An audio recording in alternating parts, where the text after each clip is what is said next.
মহানগৰী বিষ্ণুপ্ৰিয়া মণিপুৰী সমাজৰ বাবে আবণ্টন চৰকাৰী ভূমি বিষ্ণুপ্ৰিয়া মণিপুৰী ভৱন আৰু সংগ্ৰহালয় নিৰ্মাণৰ বাবে চন্দ্ৰপুৰ অঞ্চলত প্ৰায় 5 বিঘা মাটি আবণ্টন উল্লেখ্য যে প্ৰাক প্ৰাথমিক আৰু প্ৰাথমিক পৰ্যায়ত শিক্ষাৰ মাধ্যম হ'ব বিষ্ণুপ্ৰিয়া মণিপুৰী ভাষা আৰু এই ক্ষেত্ৰত আয়ুক্ত সচিব নাৰায়ণ কোঁৱৰলৈ নিৰ্দেশ পত্ৰ প্ৰেৰণ কৰিছে ৰাজ্যপালে বিষ্ণুপ্ৰিয়া মণিপুৰীসকলৰ দীৰ্ঘদিনীয়া দাবী মানি লোৱাত আনন্দিত হৈ পৰিছে বিষ্ণুপ্ৰিয়া মণিপুৰী উন্নয়ন পৰিষদ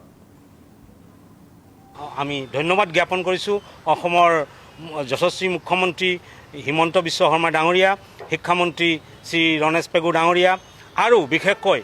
এই আমাৰ যাত্ৰাত যোনে আমাক সহায় কৰিলে আজি এই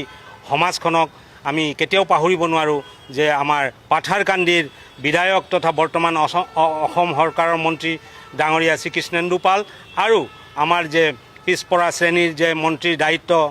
আছে অসম চৰকাৰৰ পীযুষ হাজাৰিকা ডাঙৰীয়া তেখেতসকলৰ আজি আমি গোটেই সমাজখনৰ পৰা আৰু আমাৰ বিষ্ণুপ্ৰিয়া মণিপুৰী ইউনাইটেড ইউথ অৰ্গেনাইজেশ্যনৰ পৰা সমূহ সমাজৰ পৰা আমি ধন্যবাদ আৰু কৃতজ্ঞতা জ্ঞাপন কৰিছোঁ আৰু অনাগত দিনত আমি গোটেই সমাজখনৰ পৰা এই যে আজিৰ দিনটো আমাৰ কাৰণে ঐতিহাসিক দিন